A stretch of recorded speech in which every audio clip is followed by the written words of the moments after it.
الحمد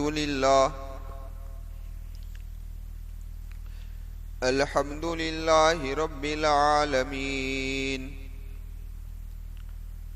والصلاة والسلام على سيد المرسلين وعلى آله وأصحابه أجمعين أما بعد فقد قال الله تبارك وتعالى في الكلام المجيد والفرقان الحميد أعوذ بالله من الشيطان الرجيم بسم الله الرحمن الرحيم وما خلقت الجن والإنس إلا ليعبدون صدق اللہ العظیم۔ معزز سامعین کرام اور پردہ نشین خواتین، کائنات میں بسنے والی ساری انسانیت کو اللہ تبارک و تعالی نے پیدا فرمایا ہے، اور اس کے علاوہ جتنی مخلوقات ہے ان ساری مخلوقات کا پیدا کرنے والا بھی صرف اللہ ہے۔ علماء نے لکھا ہے کہ بڑا فرق یہ ہے کہ انسان کو جو اللہ تبارک و تعالی نے پیدا کیا ہے تو اس کا مقصد کچھ اور ہے، اور دوسری مخلوقات کو جو پیدا کیا ہے اس کا مقصد کچھ اور ہے۔ انسان کو پیدا کرنے کا مقصد اللہ تبارک و تعالی کی معرفت ہے، اور دیگر مخلوقات کو پیدا کرنے کا مقصد یہ ہے کہ ان کے ذریعے سے انسان اللہ تبارک و تعالی کی معرفت کو حاصل کرے۔ دونوں کے مقصد میں فرق ہے۔ آسمان کو اللہ نے پیدا فرمایا تاکہ اس میں غور و فکر کر کر انسان اللہ کی معرفت کو حاصل کرے، اللہ کو پہچانے۔ زمین کو اللہ نے پھیلایا، انسان اس میں غور و فکر کرے، سورج دیکھے، چاند کو دیکھے، شجر و حجر کو دیکھے۔ کئی مخلوقات اللہ تبارک و تعالی نے اس کائنات میں پیدا فرمائی ہے تاکہ انسان ان مخلوقات میں غور و فکر کر کر اللہ تبارک و تعالی کی ذات کو جانے اور پہچانے۔ پتا چلا کہ انسان ہی عارف ہے، آسمان، زمین، شجر، حجر، چاند، سورج، کوئی بھی چیز عارف نہیں ہے۔ اسی لیے قرآن کریم کی جو آیت کریمہ میں نے آپ حضرات کے سامنے تلاوت فرمائی، اس میں رب کائنات نے یہی بات نقل فرمائی ہے۔ رب کائنات فرماتے ہیں وَمَا خَلَقْتُ الْجِنَّ وَالْإِنسَ إِلَّا لِيَعْبُدُونَ، کہ ہم نے جناتوں کو اور انسانوں کو صرف عبادت ہی کے لیے پیدا فرمایا ہے۔ کس کے لیے پیدا فرمایا بھائی؟ جنات اور انسان کو۔ اسی لیے رئیس المفسرین حضرت عبداللہ ابن عباس رضی اللہ تعالیٰ عنہما فرماتے ہیں یہاں لیعبدون سے مراد لیعرفون ہے۔ کہنے کا مقصد یہ ہے کہ اس آیت کریمہ میں عبادت سے مراد اللہ تبارک و تعالی کی معرفت ہے، اللہ کی پہچان۔ تو اب سوال یہ پیدا ہوتا ہے کہ جب عبادت سے مراد معرفت ہی ہے تو لیعبدون لانے کی کیا ضرورت تھی؟ لیعرفون لاتے ڈائریکٹ بات ہو جاتی کہ ہم نے انسان اور جنات کو اللہ کی معرفت کے لیے پیدا کیا ہے، یعبدون کیوں لائے؟ عبادت کے لیے پیدا کیا ہے۔ تو علماء نے اس کا جواب یہ دیا کہ اللہ تبارک و تعالی کی معرفت اللہ کی عبادت کے بغیر حاصل نہیں ہو سکتی۔ سمجھ میں آئی بات؟ بغیر عبادت کے کوئی اللہ کو جان نہیں سکتا، اللہ پہچان نہیں سکتا، اللہ کی معرفت حاصل نہیں کر سکتا۔ اور اس طرف بھی اشارہ کرنا تھا کہ کائنات کی انسانیت اس بات کو سمجھ لے اور غور کر لے کہ جو لوگ یہ کہہ رہے ہیں کہ جو اللہ کی عبادت کرتے ہیں اور یہ کہتے ہیں کہ ہم اللہ کو جانتے ہیں، اللہ کو پہچانتے ہیں، تو ان لوگوں کا رد کر دیا کہ اللہ کی معرفت اگر حاصل ہوگی تو کس کے ذریعے سے ہوگی بھائی؟ اللہ کی عبادت کے ذریعے سے۔ اب سوال یہ ہے کہ معرفت کہتے ہیں، معرفت بہت مرتبہ ہم نے سنا، تو معرفت کہتے ہیں کسے؟ وہ بھی جاننا پڑے گا۔ تو فرمایا کہ معرفت کا ایک معنی ڈکشنری کے اعتبار سے ہے، اور ڈکشنری کے اعتبار سے معنی ہوتا ہے جاننا، پہچاننا، لیکن معرفت کا ایک معنی شریعت اور تصوف کے اعتبار سے ہے، اور یہی مراد ہے۔ شریعت اور تصوف کے اعتبار سے معرفت کا مطلب یہ ہے کہ اللہ کو جیسا جاننا چاہیے، جیسا پہچاننا چاہیے، اس طریقے سے انسان اللہ کو جانے اور پہچانے۔ اب سوال اور ہی کھڑا ہوتا ہے کہ اللہ کو کس طریقے سے جانا جائے؟ تو کیا اللہ کی ذات کو جانا جائے گا؟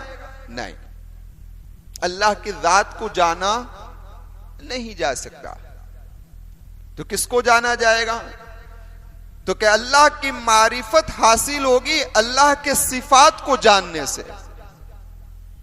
اللہ کے کاموں کو جاننے سے، اللہ کے شیون کو جاننے سے۔ اسی لیے قرآن کریم میں کئی جگہ پر اللہ نے اپنے صفات کو بیان فرمایا، اپنے افعال یعنی اپنے کاموں کو بیان فرمائے، اپنے شیون کو بیان کیا ہے، تاکہ بندہ اس میں غور و کرے، اس میں سوچے، تاکہ اس کو میری معرفت حاصل ہو جائے۔ اب آگے بڑھتے ہیں کہ دیکھو اللہ کی ذات کو جاننے سے کیا مراد؟ یہ تو ہی نہیں یہاں پر مراد۔ ایک ہم ہے کہ ہماری ذات کو جاننا، تو ہمیں کوئی کہ بھئی انسان کیوں، کیسا ہے، کیا ہے، تو کہا کہ انسان مٹی سے بنا ہوا ہے۔ کس سے بنا ہوا ہے؟ مٹی سے بنا ہوا ہے۔ اس کے یہ اعضاء ہیں اور یہ اعضاء یہ کام آتے ہیں، اور کائنات کی دوسری مخلوق پر بھی آپ اس کی ذات کو جان سکتے ہیں کہ وہ کس چیز سے بنی ہوئی ہے اور کیا کام میں آ رہی ہے، لیکن اللہ کی ذات کے بارے میں تو کوئی یہ پوچھ نہیں سکتا نہیں کہ اللہ کس چیز سے بنا ہوا ہے۔ نعوذ باللہ من ذالک۔ پوچھ سکتا ہے کوئی؟ جس طریقے سے انسان اور دیگر مخلوقات کسی نہ کسی مادے سے بنی ہوئی ہے، اللہ ان ساری چیزوں سے کیا ہے؟ کیونکہ یہ انسان کی عقل میں نہیں آ سکتا، انسان سے یہ ماورا چیز ہے۔ اس لیے قرآن نے فرمایا لا تدرکہ الابصار، آنکھیں نہیں دیکھ سکتی۔ اس لیے تو محمد الرسول اللہ صلی اللہ علیہ وسلم نے فرمایا کہ تم اللہ کی ذات میں غور و فکر نہ کرو، اگر تمہیں غور و فکر کر تو اللہ کی مخلوقات میں غور و فکر کرو۔ کس میں غور و فکر کرو بھائی؟ اس لیے رب کائنات نے حضرت موسیٰ علیہ السلام کو جب فرعون کی طرف بھیجا، اور حضرت موسیٰ علیہ السلام جب فرعون کے سامنے آئے اور حضرت موسیٰ نے فرمایا کہ میں رب العالمین کی طرف سے بھیجا ہوا رسول ہوں، تو اس وقت فرعون نے کہا وما رب العالمین، یہ رب العالمین کیا چیز ہے؟ کیا کہا فرعون نے؟ فرعون نے کیا کہا؟ یہ رب العالمین کیا چیز ہے؟ حضرت موسیٰ علیہ السلام پہچان گئے کہ اس بے وقوف کو معرفت کا الف اور با بھی یاد، الف اور با بھی یعنی اے بی سی ڈی بھی یاد اس کو ہے نہیں۔ حالانکہ اللہ تبارک و تعالی کی معرفت کا الف با سے تو کوئی کافر بھی خالی نہیں ہے۔ اس لیے آپ نے قرآن کریم کے اندر ترجمہ میں سنا ہوگا کہ مشرکین مکہ جب سمندر کے اندر سفر کرتے تھے اور ان کی کشتیاں جب طوفان کی زد کے اندر آ جاتی تھی اور سمجھ لیتے تھے کہ اب کوئی بچانے والا نہیں ہے، تو وہ بھی اس وقت اپنے کسی بھی بت کو نہیں پکارتے، صرف اللہ کو پکارتے تھے۔ کس کو پکارتے تھے؟ صرف اللہ، کوئی بتوں کو نہیں پکارتے تھے۔ اتنی معرفت تو ان کافروں کو بھی تھی کہ اللہ ہے، لیکن حضرت موسیٰ نے فرعون کے اس جواب پر جان لیا کہ یہ بے وقوف اتنا غافل ہے کہ اس کو معرفت کا الف اے بی سی ڈی بھی یاد نہیں ہے، اسی لیے تو کہا ہے وما رب العالمین، رب العالمین کیا چیز ہے؟ ورنہ تو یہ کہتا نہیں کہ رب العالمین کون ہے، اس کو سوال یہ کرنا چاہیے تھا کہ رب العالمین کون ہے، لیکن اس نے کیا کہا؟ رب العالمین کیا ہے؟ میں آپ سے پوچھوں کہ آپ کون ہے تو آپ کہیں گے کہ میں یہ ہوں، لیکن میں آپ سے پوچھوں کہ آپ کیا چیز ہے تو آپ ہنسیں گے کہ یہ کیا بات کر رہا ہے۔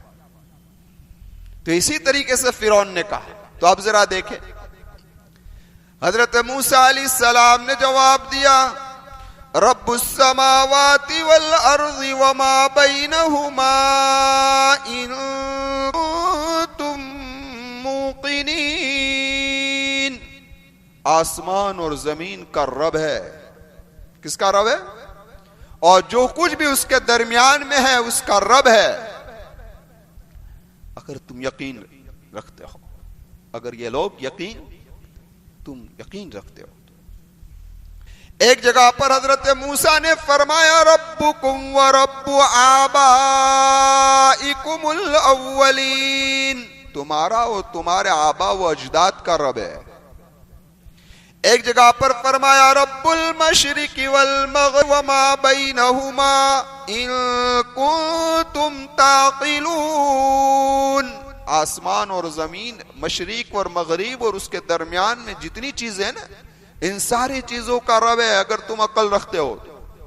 ان آیات کریمہ کا پڑھنے کا مقصد یہ ہے کہ دیکھو فرعون نے حضرت موسیٰ کو سوال یہ کیا تھا نا کہ یہ رب العالمین کیا ہے، تو حضرت موسیٰ نے جواب میں اللہ کی ذات کو بیان نہیں کیا، اللہ کے صفات کو بیان کیا۔ کس کو بیان کیا؟ اللہ کے صفات کو بیان کیا۔ آسمان و زمین، مشرق و مغرب، مابین کا رب۔ پتا چلا کہ اللہ کی معرفت حاصل کرنے کے لیے اللہ کی صفات کو جاننا، اور جس بندے کو اللہ کی معرفت حاصل ہو گئی سمجھ لو کہ وہ آدمی کیا ہو گیا؟ کامیاب ہو گیا۔ یہ بہت بڑی اونچی چیز ہے، اس لیے میں نے رمضان المبارک کے اندر یہ بات عرض کی تھی کہ علامہ رومی رحمت اللہ علیہ کی کئی کتابیں ہیں، لیکن کوئی کتاب اتنی مشہور نہیں ہوئی جتنی علامہ رومی کی مثنوی مشہور ہوئی۔ اور مثنوی بارے میں بعض علماء فرماتے ہیں کہ یہ وہ ہے کہ فارسی کا قرآن ہے۔ قرآن کریم میں جتنے علوم ہے، جتنے اسرار ہے، وہ سارے علوم اور اسرار کو علامہ رومی رحمت اللہ علیہ نے مثنوی کے اندر کھول کھول کر بیان کر دیے، حکایتوں کو لا کر انسان کو سمجھایا۔ ہاں، یہ سب کیوں ہوا؟ علامہ مثنوی کی اس کتاب کو اتنا مقام کیوں ملا؟ تو کہ شمس تبریزی کے جوتوں کو سیدھا کرنے کے صدقے میں ملا، اللہ والوں کی صحبت سے ملا۔ کس سے ملا بھائی؟ اللہ والوں کی صحبت۔ تو علامہ رومی رحمت اللہ علیہ اسی معرفت پر ایک واقعہ نقل کرتے ہیں۔ فرمایا محمود غزنوی کا زمانہ تھا، وقت کا بادشاہ ہے، اور اس وقت چوروں کا ڈنکا تھا، چوریاں بہت ہوتی تھی۔ تو محمود غزنوی، سلطان محمود غزنوی نے سوچا ان پر گرفت لانا ضروری ہے، تو اب کیا کیا جائے؟ تو محمود غزنوی نے اپنا سلطانی لباس کو اتار دیا اور چوروں والا لباس پہن لیا۔ کون سا لباس پہنا؟ چور۔ رات کو گشت کے اندر نکلے، اور جب گشت کے اندر نکلے ہیں تو وہ چوروں کی ایک منڈی تھی ایک جگہ پر، تو وہی منڈی میں جا کر بیٹھ گئے۔ اب اپنوں میں کوئی پرایا آئے تو سوال تو ہوگا ہی۔ تو ان چوروں نے پوچھا آپ کون؟ تو دیکھیے محمود غزنوی کا جواب، میں آپ جیسا۔ کیا کہا؟ ایسا نہیں کہا کہ میں یہ ہوں، میں آپ جیسا ہوں، یہ منطق. چور یہ سمجھے کہ ہمارے جیسا چور ہے، اور حضرت کا مطلب یہ تھا کہ میں تمہاری طرح انسان ہوں. تو کہ میں آپ جیسا ہوں. تو کہ اچھا، تو کہ ہمارے یہاں آپ کے پاس کوئی ہنر ہے؟ ہماری گینگ کے اندر شامل ہونے کے لیے تو ہنر کا ہونا ضروری ہے. آپ کے پاس کوئی ہنر ہو تو ہم شامل کریں گے، ورنہ نہیں کریں گے. تو حضرت نے کہا کہ پہلے آپ اپنے اپنے ہنر بیان کرو، پھر میں میرا ہنر بیان کروں. اب یہ 6 کی ٹوڑکی تھی. کتنے کی؟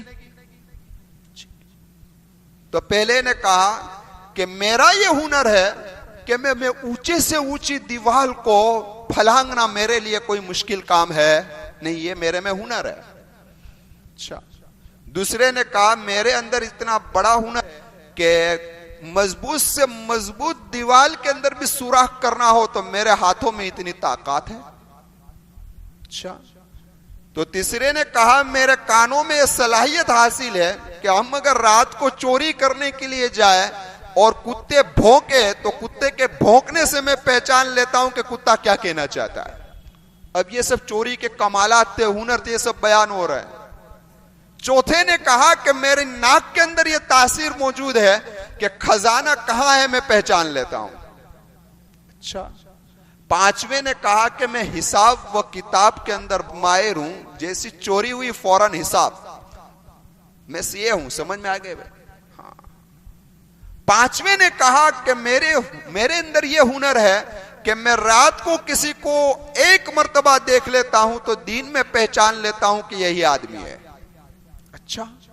اب 6 نے ہنر کو بیان کر دیا. اب باری آئی سلطان کی، محمود غزنوی کی. تو کہا کہ میرے اندر یہ ہنر ہے کہ میری داڑھی کا یہ کمال ہے کہ اگر یہ ہل جائے نا، سمجھ میں آئی بات، تو کسی کو فاتح ہو چکی ہو تو پھانسی کینسل ہو جائے. تو یہ تو بادشاہ وقت پر ہے، وہ منع کر دے، کس کی ہمت ہوتی پھانسی دینے کی. اب یہ سارے کے سارے خوش ہو گئے اور کہنے لگے آپ تو چوروں کے کتب ہے. کیا ہے؟ چوروں کے کتب ہے. کیوں؟ کہ بھائی تو ہمارے لیے مسئلہ ہے کہ اگر کسی بڑی جگہ پر اگر چوری کرنی ہو اور اگر پھنس گئے تو چھیلے آخر میں تو پھانسی ہے. تو اگر آپ ہے اور آپ کے اندر ایک اثر ہے تو ہم تو پھانسی سے بچ جائیں گے، ہمارا کام آسان ہو جائے گا. لہذا آج رات کو بادشاہی کے مکان پر چوری. کس کے مکان پر چوری؟ بادشاہی کو ٹارگٹ. کیونکہ اب تو ہمارے پاس ایسے حضرت موجود ہے کہ جس کے داڑھی ہلانے سے ہم پھانسی سے بچ جائیں گے. طے ہوا. اب بادشاہ کے محل میں چوری کا پلان بنا. لوگ جا رہے ہیں ساتھ میں چوری کے لیے، باقی اسی کے اندر ہے. اب جیسے راستے میں پہنچے تو کتا بھوکا. تو جیسا کتا بھوکا نے تو کتے کی آواز سننے والا، پہچاننے والا نے پہچان لیا اور اس نے فوراً کہا کہ ہمارے ساتھ بادشاہ سلامت موجود ہے. فوراً اس نے. لیکن میں اس سے پہلے تفسیر میں کہہ چکا ہوں کہ جب انسان کوئی گناہ کرنے پر نکلتا ہے نا تو اس پر غفلت کا پردہ پڑ جاتا ہے. تو حالانکہ اطلاع مل گئی تھی، ان کو پہچان گئے تھے کہ بادشاہ ہمارے ساتھ موجود ہے، لیکن وہ چوری گھوم رہی تھی، اس لیے غفلت میں رہے اور توجہ دی. اب ہر ایک نے اپنا ہنر استعمال کیا اور بادشاہ سلامت کے محل میں سے بآسانی چوری خزانہ لوٹ کر یہ لوگ نکل گئے. اب جنگل میں ایک جگہ پر حصہ تقسیم کرنے کی باری آئی تو ظاہر تھا اس نے فٹافٹ تقسیم کر دیا. سلطان سب دیکھ رہا ہے، رات کا اندھیرا ہے، سب دیکھ رہا ہے. سلطان کے حصے میں یہ حصہ آیا. سلطان نے کہا ٹھیک ہے بھائی، یہ تو ہو گیا سب، اب ہر ایک اپنا ایڈریس دکھا دو. کیا کہا؟ ہر ایک اپنا پتہ لکھوا دو تاکہ دوسری مرتبہ جب ہمیں جمع ہونا ہو تو آسانی ہو. ہر ایک نے اپنا پتہ لکھوا دیا. بادشاہ سلامت نے لے لیا. دوسرے دن دربار لگا اور کہا کہ ان مقامات پر چور ہے، پکڑ کر لے آؤ. اب سارے لوگوں کو حاضر کر دیا گیا. سارے چور عدالت کے اندر کیا ہو گئے بھائی؟ حاضر ہو گئے. اب بادشاہ سلامت کہنے لگا، محمود غزنوی کہنے لگے کہ کسی گواہ کی ضرورت نہیں ہے، ان کو پھانسی دینے میں کوئی چیز رکاوٹ کا سبب بن سکتی نہیں ہے, میں خود وہاں موجود تھا, میں خود وہاں موجود تھا. درمیان میں ایک بات عرض کر دوں کہ جس طریقے سے سلطان محمود غزنوی نے کہا کہ کسی گواہ کی ضرورت نہیں ہے, اس وقت بادشاہ وہاں پر موجود تھا. اسی طریقے سے قیامت کے میدان میں انسان کو جب اللہ تبارک و تعالیٰ کے سامنے لایا جائے گا تو کسی گواہ کی ضرورت نہیں ہے, اللہ موجود ہے. وہ مَعَكُمْ أَيْنَمَا كُنْتُمْ, تم جہاں ہو اللہ وہاں پر موجود ہے, وہاں کسی گواہ کی ضرورت وہاں بھی نہیں ہے. سمجھ میں آئی بات؟ خیر, اب جب تختہ تیار ہو گیا, پھانسی لٹکانے کی باری آئی, تو جس کی آنکھ کے اندر تاثیر تھی نا کہ وہ رات کو دیکھ لیتا تھا, دن میں پہچان لیتا تھا, تو اس نے پہچان لیا کہ اوہو یہ تو بادشاہ ہے اور وہی رات میں ہمارے ساتھ میں تھا. تو اس نے کہا کہ بادشاہ سلامت, ہماری ریکویسٹ ہے کہ کچھ دیر کے لیے پھانسی کو روک دیا جائے, میں آپ کو تنہائی میں ملنا چاہتا ہوں. سلامت نے کہا ٹھیک ہے, ان کو اجازت ہے, پھانسی کو روک دو, تنہائی میں ملنے دو. اب وہ ملنے آیا تو کہنے لگا کہ حضرت ہر ایک نے اپنا ہنر بتا دیا. کیا کہا؟ ہر ایک نے اپنا ہنر, جس کو پھلانگنا تھا پھلانگ دیا, توڑنا تھا توڑ دیا, جس کو خزانہ کی تشخیص کرنی تھی سب کچھ حساب کتاب, سب نے اپنا ہنر بتا دیا. اور میں نے بھی اپنا ہنر بتا دیا کہ آپ وہی ہو جو رات میں ہمارے ساتھ میں. حضرت آپ کا ہنر باقی ہے. کیا کہا؟ حضرت آپ کا ہنر باقی ہے, آپ اپنا ہنر بتا دیجئے, کی داڑھی ہلا دیجئے تاکہ ہم سب بری ہو جائے. بادشاہ سلامت نے کہا ٹھیک ہے, لیکن تمام چوروں کو مخاطب ہو کر کہا, جو علامہ رومی سمجھانا چاہتے ہیں اس واقعے سے, یہ سمجھنا ضروری ہے. علامہ رومی سمجھانا یہ چاہتے ہیں کہ پھر محمود غزنوی نے ان تمام کو مخاطب ہو کر کہا کہ تمہارے ہنروں نے تمہیں تو برباد کر دیا, کوئی کا ہنر کام میں آیا نہیں آج پھانسی سے بچنے کے لیے. سمجھ میں آئی بات؟ اگر کسی کا ہنر کام آیا تو اس آدمی کا کام آیا کہ وہ رات میں مجھے پہچان گیا, دن میں بھی مجھے پہچان گیا. آج کے ہنر کے صدقے میں تم سب کو میں کیا کر دیتا ہوں, رہا کر دیتا ہوں. بھائی اسی طریقے سے علامہ رومی فرماتے ہیں کہ جس آدمی کو اللہ کی معرفت حاصل ہو جائے گی, اللہ کی پہچان حاصل ہو جائے گی, میدان محشر میں وہ خود بھی بچ جائے گا اور دوسروں کو بھی بچانے کا سبب بن جائے گا, دوسروں کو بھی بچانے کا سبب بن جائے. لیکن اگر دنیاوی ہنر تمہارے پاس ہے اور تمہارے پاس اللہ کی معرفت نہیں ہے, چاہے تم ڈاکٹر ہو چاہے تم انجینئر ہو, یہ سارے ہنر تمہارے دنیا کے ہنر ہے, یہ ہنر کے ساتھ اگر تمہیں اللہ کی پہچان حاصل نہیں ہے, اللہ کی معرفت حاصل نہیں ہے, اللہ کا خوف حاصل نہیں ہے, اللہ کی محبت حاصل نہیں ہے, تو دنیا کے سارے ہنر آخرت میں کچھ کام آ سکتے نہیں ہیں. ہاں ان ہنروں کے ساتھ اگر تمہیں اللہ کی معرفت حاصل ہے تو تم کامیاب ہے. اس لیے ہمیں دنیاوی جو بھی ہنر ملا ہو, چاہے ہم ڈاکٹر ہو, انجینئر ہو, بڑے سے بڑے تاجر ہو, لیکن ہمارے لیے ضروری ہے کہ ہمیں اللہ کی معرفت حاصل ہونی چاہیے, اللہ کی پہچان حاصل ہونی چاہیے. تو یہ ہنر ہمیں آخرت میں کیا آئے گا بھائی, کام آئے گا. اب آخری بات کہہ کر بات کو ختم کر دیتا ہوں. اب ذرا دیکھیں کہ جب اللہ کی معرفت حاصل ہوتی ہے نا کس بندے میں, تو اس کا اثر انسان کے بدن پر ظاہر ہونے لگتا ہے. کس پر ظاہر ہوتا ہے؟ انسان کے بدن پر. اور اگر انسان کے بدن پر اثر ظاہر نہ ہو, سمجھ لو کہ اس کو اللہ کی معرفت حاصل نہیں ہے. اب اثر کون کون سے ہیں وہ تو انشاءاللہ آئندہ مجلس میں, لیکن ایک مثال دے کر سمجھا.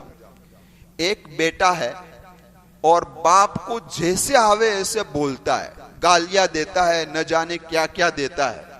تو ایک آ کر یہ کہتا ہے, کیا کہتا ہے کہ یہ تیرا باپ ہے. تو یہ پلٹ کر یہ جواب دیتا ہے کہ میں تجھ سے زیادہ جانتا ہوں کہ یہ میرا باپ ہے. بچے سے بڑھ کر کون جان سکتا ہے نا بھائی. تو بیٹا کیا کہتا ہے, میں تجھ سے زیادہ جانتا ہوں کہ یہ میرا باپ ہے. لیکن اس کے باوجود بھی یہ کیا کر رہا ہے, بے ادبی کر رہا ہے, گالیاں دے رہا ہے, سب کچھ دے رہا ہے. پتہ یہ چلا کہ اس کے دل کے اندر باپ کی عظمت نہیں ہے, باپ کی محبت نہیں ہے, باپ سے جو تعلق ہونا چاہیے وہ تعلق نہیں ہے. اس کے نتیجے میں یہ آج باپ کی دبی کر رہا ہے اور گالیاں وغیرہ دے رہا ہے، اسی لیے کہہ رہا ہے کہ میں زیادہ جانتا ہوں. تو پتہ یہ چلا کہ جس طریقے سے وہ بیٹا اپنے باپ کو جانتا ہے کہ میرا باپ ہے لیکن اس کے اندر ادب عظمت نہیں ہے، بس اسی طریقے سے آج ہم سب جانتے ہیں کہ ہے لیکن اللہ کا ادب، ان کے احکاموں پر عمل، یہ ہمارے اندر کچھ ہے. تو ہم بھی اس بیٹے کی طرح ہے. کس کی طرح ہے بھائی؟ اس بیٹے. ڈکشنری والی معرفت تو ہمیں حاصل ہے. ڈکشنری والی معرفت کا معنی پہچاننا جاننا، یہ تو ہمیں حاصل ہے، لیکن شریعت اور تصوف والی معرفت سے ہم کیا ہے؟ خالی ہے. اس لیے آج ہم سے نمازیں، عبادتیں، سب کچھ کیا ہو رہی ہے؟ چھوٹ رہی ہے. اب ذرا دیکھیں کہ جس بندے کے اندر اللہ کی معرفت آ جائے گی تو اس کے بدن پر کیا کیا ظاہر ہوگا؟ وہ کچھ چیزیں ہیں، وہ انشاءاللہ آئندہ جمعہ کو میں آپ حضرات کے سامنے پیش کروں گا. وقت ہو گیا ہے. اللہ کہیں صحیح بات پر مجھے بھی عمل کی توفیق عطا فرمائے، ہم تمام کو عمل کی توفیق عطا فرمائے. دو اعلانات ہیں، اس کو بھی سن لیں.